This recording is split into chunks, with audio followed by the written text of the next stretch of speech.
আগের ম্যাচেই যেখানে ভুয়া ভুয়া স্লোগান উঠেছিল সেখানেই এদিন জয়ধ্বনি। দর্শকরা চান কেবল জয়, নয়তো অন্তত ভালো পারফরম্যান্স। এরকম খেলা বাংলাদেশ 2-1 বছরে দিতে পারেনি।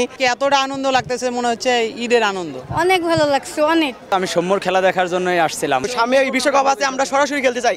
আমরা ওই বাছাই পর্বটা খেলে আমরা উঠবো না। ওয়ানডে দলের সাম্প্রতিক পারফরম্যান্সে মুখ ফিরিয়ে নিয়েছেন অনেকে। সিরিজ নির্ধারণী ম্যাচ দেখতে যারা গিয়েছিলেন তারা উপভোগই করেছেন, তবে আফসোসও আছে তাদের। অনেক খুশি হইতাম যদি সৌম্য সরকার সেঞ্চুরিটা করতে, এবং তার কামব্যাকটা হচ্ছে অসাধারণ। রানটা একটু বেশি হওয়া উচিত ছিল, কিন্তু মিডল ওভারে একটু খারাপ করছে। ক্যাপ্টেন্সিতে কিছু গ্যাপ আছে, এই গ্যাপটা হচ্ছে মিরাজা থেকে শান্তর ক্যাপ্টেন্সি খুব ওয়াও। ক্যাপ্টেন্সি ভুল হবে, আবার ঠিক হবে ইনশাআল্লাহ, তবে ভালো হবে। দলটাকে সাময়িক একটা শান্তি দিবে, তবে আমি মনে করি স্থায়ীভাবে শান্তি নিতে চাইলে এ ধরনের উইকেট পরিহার করে একটা ফ্ল্যাট উইকেট তৈরি করতে হবে, যে ধরনের উইকেট মূলত বহির্বিশ্বে আমরা দেখতে পাই। প্রাণ সসের মাখামাখি টেস্ট নুডলসকে করে তোলে আরো ইয়ামি, আরো জোস। প্রাণ সস, সসের বস।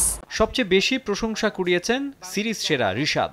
সাকিব আল হাসানের ধারাবাহিকটা এখন রিশাদে দূরে রাখবে ইনশাল্লাহ। আমি আশা করি যে রিশাদ হয়তো আরো ভালো করবে। সাকিবের জায়গায় থাকুক, রিশাদ হয়তো আরো ভালো করবে।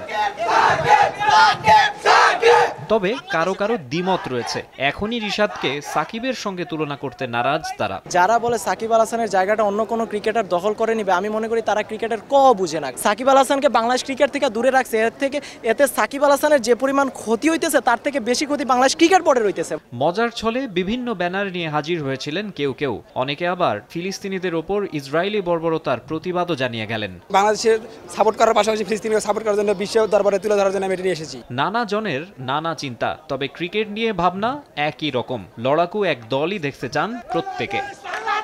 মাকসুম আলম খান, সময় সংবাদ, ঢাকা।